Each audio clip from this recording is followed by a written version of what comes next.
Good morning, students. This is Digvijay Singh. We will be seeing 10th physics. So we are still dealing with the same chapter, effects of electric current, and we are moving now towards the last phase of the chapter, towards the end of the chapter. So हमने electromagnetic induction पूरा देख लिया है. उसके साथ साथ Fleming's right hand rule भी हो गया हमारा. फ्लेमिंग्स राइट हैंड रूल भी हो चुका है, जो कि उसकी डायरेक्शन बताएगा इंड्यूस्ड करंट की, और इलेक्ट्रोमैग्नेटिक इंडक्शन तो हो ही चुका है. तो अब इसका जो एप्लीकेशन है, क्यों ये हमने पढ़ा, इसके पढ़ने के पीछे का लॉजिक क्या था, वो हम पढ़ेंगे. आज हमारा मेन टॉपिक है इलेक्ट्रिक जनरेटर. देखिए, अब ज्यादा टॉपिक बचा नहीं है, बहुत छोटा ही टॉपिक बचा है. आज एक इलेक्ट्रिक जनरेटर कर सकते हैं. कल हम लोग difference between AC and DC देख सकते हैं. एक दिन में आपको इलेक्ट्रिक जनरेटर का भी एक 3D वीडियो भेजूंगा, जैसे लास्ट टाइम मैंने भेजा था आपको एक एनिमेटेड वीडियो, ताकि आपको क्लैरिटी बहुत अच्छे से आ जाए. और एक लास्ट दिन शायद 1-2 क्वेश्चन और है कि अगर यही जनरेटर को एसी डीसी करना है तो वो सब. सो बेसिकली 2 या 3 दिन में, बेसिकली इस वीक में आई थिंक हमारा ये चैप्टर पूरा कंप्लीट हो जाएगा. और ये इलेक्ट्रिक जनरेटर आज का जो टॉपिक है, ये बिकॉज आप लोग इलेक्ट्रिक मोटर पढ़ चुके हैं, तो आपको बहुत सारी चीजें ऑलरेडी नोन है, तो मैं इसमें ज्यादा टाइम वेस्ट या टाइम इन्वेस्ट नहीं करने वाला हूँ. So I will go through it thinking clearly that आप लोग वो टॉपिक को अच्छे से समझ चुके हैं, क्योंकि कुछ चीजें बहुत ही कॉमन है. सिर्फ इसका हल्का सा वर्किंग में डिफरेंस है, और यहाँ पे फ्लेमिंग्स राइट हैंड रूल लगने वाला है, जबकि वहां पहले फ्लेमिंग्स लेफ्ट हैंड रूल लगा था इलेक्ट्रिक मोटर में. तो I think let's finish it of with in 1 video, क्योंकि मैंने इलेक्ट्रिक मोटर को आपको 2 वीडियोस में पढ़ाया था. पहली बार सिर्फ उसका प्रिंसिपल, कंस्ट्रक्शन, यूज, एंड दूसरी बार पूरा working. But I think because हम इलेक्ट्रिक मोटर देख चुके हैं, so there shouldn't be any difficulty. In case कुछ अगर आपको डाउट रह गया या मन में कोई भी प्रश्न है, तो कृपया करके विचारें. You can ask me on WhatsApp और on call. So electric generator क्या होगा वो, what is this, what will be definition. It's a device, electric generator, it's a device which converts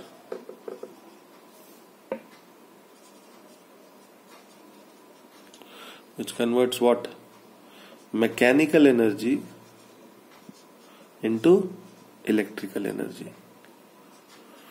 देखिए, ये मेन टॉपिक है.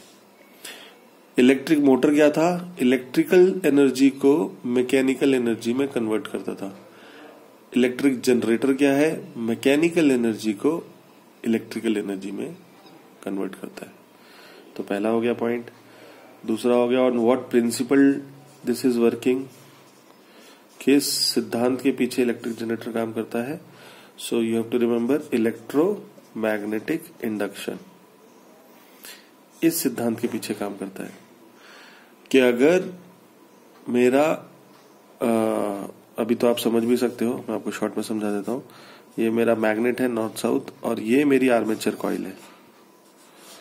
तो अगर अब मेरा आर्मेचर कॉइल, ये आपको पता है, रोटेट होता है, गोल गोल घूमता है.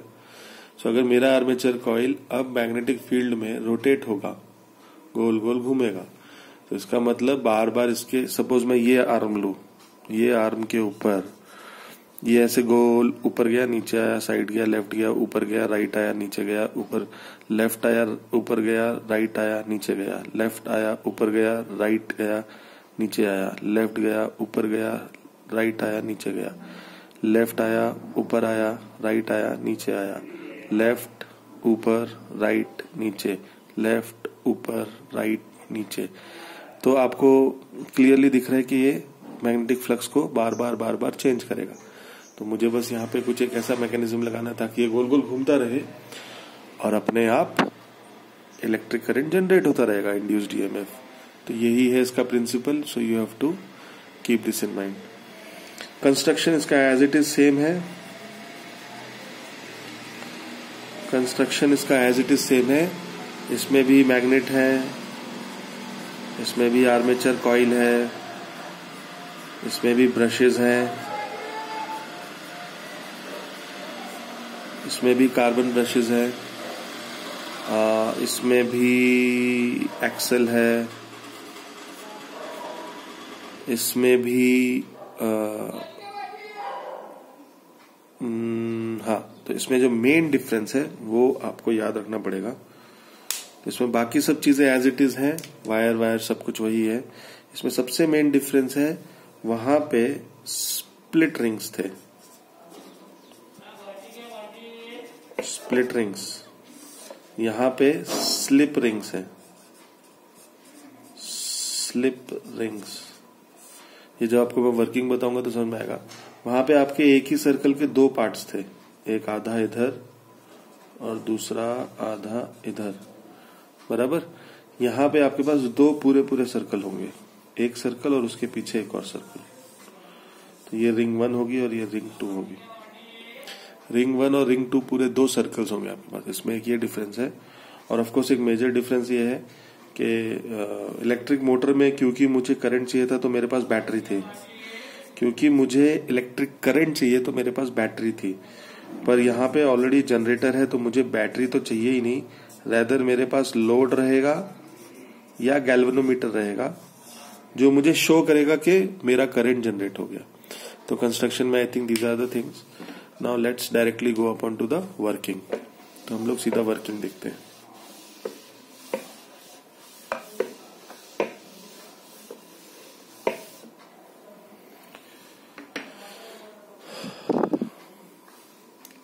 ओके, देखिए इसका डायग्राम बहुत पहला तो बनाना और समझाना आपको इम्पोर्टेंट है। ये नॉर्थ पोल हो गया, ये साउथ पोल हो गया, ये मेरा आर्मेचर कॉइल हो गया, ठीक है। ओके, सो ये देखिए ये मैग्नेट है, सेम एज इट इज जैसा मोटर में था। ये आर्मेचर कॉइल है, इसको भी हम नाम दे देंगे A B C D, ठीक है। उसमें से ये वायर जो आ रहा है इसमें सिर्फ अंतर क्या है, दो स्प्लिट रिंग्स हैं, R1 R2।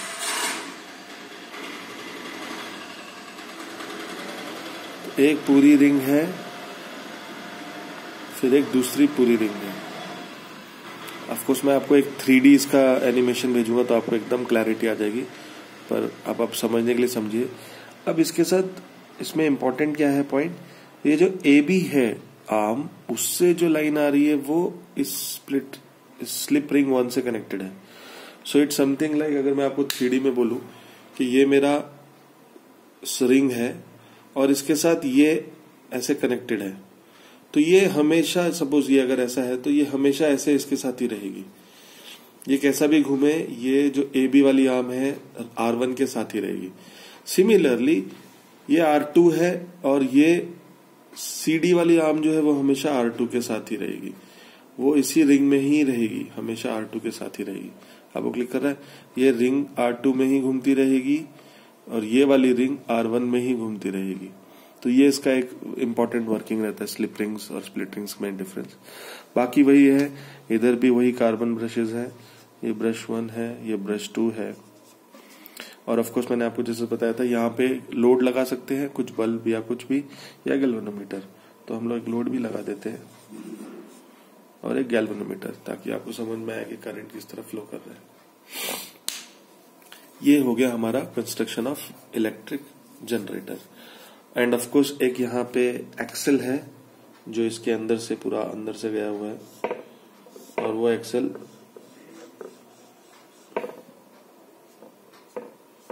तो आपकी बुक में डायग्राम है, आप देख लीजिएगा किस तरीके से है, पूरा अंदर तक आया है या नहीं, यहां तक नहीं होगा ये। तो एक एक्सेल है इसके अंदर, ठीक है। तो अब होगा क्या, so let's start with the working. आपको कंस्ट्रक्शन समझ में आ गया। ये आर्मेचर कॉइल है, कॉइल के अंदर हमारा एक्सेल है, ये मेन हमारे दो मैग्नेट्स हैं, नॉर्थ पोल साउथ पोल।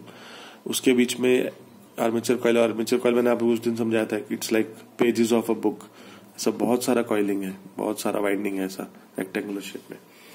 इसका side AB is always connected to ring 1, there is side CD which is always connected to ring 2, then it is a brush B1, then it is a brush B2. तो actually ये diagram के साथ ही working समझाने में अच्छा रहेगा, नहीं तो आप कंफ्यूज हो जाएंगे। So let us start with our first cycle. तो अब हम यहाँ पे वर्किंग स्टार्ट कर रहे हैं। आपको ऑल द वीडियो शायद थोड़ा सा बड़ा जाएगा, बट ठीक है, आपको क्लिक करेगा। So now we are starting the working. और आपको यहाँ ध्यान रखना है कि हम लोग क्या कर रहे हैं। ये मेरे पास एक्सेल है, इस एक्सेल को मैं क्लॉकवाइज या फिर एंटी क्लॉकवाइज घुमाऊंगा। आप कुछ भी अज्यूम कर लो, क्लॉकवाइज अज्यूम कर लो या एंटी क्लॉकवाइज अज्यूम कर लो, जो भी आपको अज्यूम करना है कर लो। तो बेसिकली मैं अजम्पशन लेके चल रहा हूं क्लॉकवाइज मूवमेंट। तो हमने क्लॉकवाइज घुमाया। अगर मैंने इस चीज को क्लॉकवाइज घुमाया, मतलब जो साइड ए बी है वो ऊपर की तरफ आएगा, ऊपर, और जो साइड सी डी है वो नीचे की तरफ जाएगा। क्लिक कर रहा है आपको। क्लॉकवाइज घुमाया है तो ये चीज ऐसे घूमेगी, क्लॉकवाइज है। सो ये मेरा थंब साइड ऊपर की तरफ आएगा और ये मेरी छोटी फिंगर साइड नीचे की तरफ जाएगी, क्लॉकवाइज। ठीक है, बस अब यहीं पे आप लगा दीजिए राइट हैंड रूल। ये देखिए साइड ए बी पे अगर मैं लगाऊंगा तो आपको पता है राइट हैंड रूल क्या है। तीनों डायरेक्शन में तीन चीजें हमें मिलेगा। क्या? Induced current. हमारे पास है क्या? मैग्नेटिक फील्ड और फोर्स। तो अब देखिए नॉर्थ यहाँ है, साउथ यहाँ है, तो मैग्नेटिक फील्ड कैसा होना चाहिए? ऐसा। ये मेरा राइट हैंड है, मैग्नेटिक फील्ड यहाँ हो गया। अब ए टू बी कहाँ जा रहा है? ऊपर या नीचे? ऊपर। तो ये रहा। तो मेरा करंट कैसे इंड्यूस होगा? इस डायरेक्शन में, from A to B. Click कर रहा है आपको। मैग्नेटिक फील्ड यहां से यहां है, ए बी ऊपर की तरफ जा रहा है, तो करंट का डायरेक्शन क्या होगा? इंड्यूस्ड करंट का direction from A to B. ठीक है। सिमिलरली आपको मैं लास्ट टाइम भी बताया था, कपल, वही फंडा यहाँ पे भी लगेगा। अगर ए बी में ये लग रहा है तो सी डी में बाय डिफॉल्ट करंट नीचे की तरफ होगा, बट हम फिर भी उसको राइट हैंड रूल से समझते हैं। साइड सी डी के लिए आप समझिए, सी डी वाला जो नीचे गया, ये तो नीचे जा रहा है, इसमें ए टू बी वापस राइट हैंड रूल, ये तो इधर ही है direction, north to south magnetic field का। सी डी साइड का है नीचे, तो मतलब मेरा ऐसे बनेगा। ये आपको दिख पा रहा है क्या?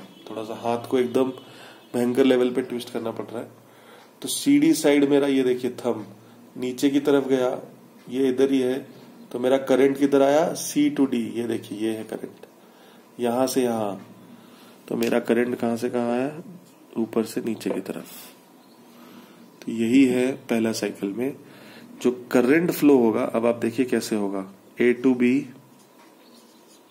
B to C, C to D, D to कहां जाएगा? डी टू, ये ध्यान से देखिए, ये इससे कनेक्टेड नहीं है R1 से, ये सीधा उसके नीचे से उसको बीच में से फाड़ के सीधा R2 पे जा रहा है। D2 R2, ये इंपॉर्टेंट था। और फिर R2 के बाद B2, इधर से ब्रश में गया, फिर ब्रश के बाद गैल्वेनोमीटर, B2 के बाद G। तो ये पहला करंट इस डायरेक्शन में गया, दिख रहा है आपको एरो? राइट से लेफ्ट की तरफ गया, राइट से लेफ्ट की तरफ गया मेरा करंट। फिर लोड से होते हुए आगे, फिर ऊपर, फिर ऊपर, फिर कहां जाएगा? गैल्वेनोमीटर से B1, B1 पे आ गया, फिर B1 से R1, B1 से R1, फिर R1 से A, वापस यहां से A, और फिर से वही साइकिल है, A से B। क्लिक कर रहा है आपको फ्लो कैसे हो रहा है करंट? ये यहां से करंट ऐसे फ्लो करते हुए इस रिंग से यहां से होते हुए वापस यहां, फर्स्ट हाफ में ये ऐसा फ्लो करेगा करंट। ठीक है, चलिए अब हम बनाते हैं सेकेंड हाफ, तो आपको और अच्छे से समझ में आएगा। ओके, तो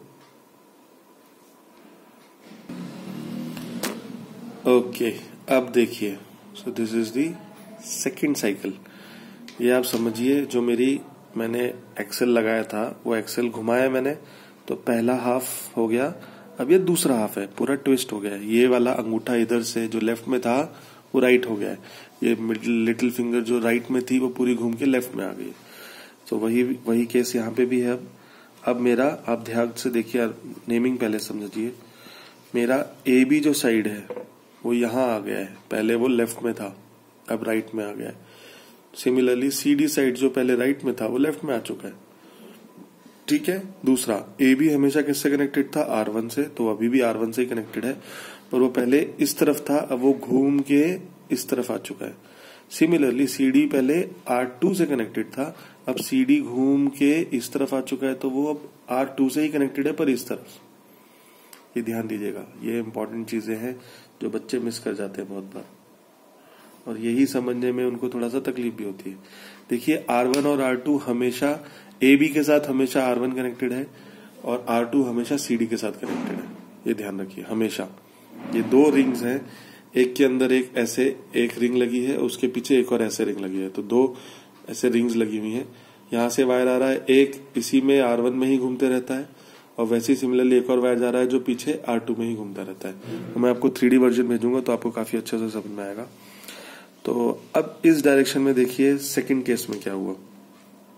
ये देखिए, अब सेकंड केस में क्या हुआ, वापस आप क्लॉकवाइज ही घुमा रहे हैं। क्लॉकवाइज ही घुमा रहे हैं तो मतलब CD वाली आर्म ऊपर जाएगी, AB वाली आर्म नीचे आएगी, मतलब CD वाली आर्म ऊपर जाएगी, AB वाली आर्म नीचे जाएगी। ठीक है। फिर से राइट हैंड रूल लगाइए, फिर से वही होने वाला है। नॉर्थ से साउथ यहाँ है, ये ऊपर जा रहा है, तो करंट कहां बजेगा? T से C। सिमिलरली आप AB साइड में लगाएंगे अगर, तो नॉर्थ टू साउथ तो यहाँ है, पर इस बार ये नीचे जा रहा है, तो करंट कहां बहेगा? इस तरफ, B to A। तो वही कपल लगेगा वापस, पर इस बार करंट की डायरेक्शन पूरी चेंज।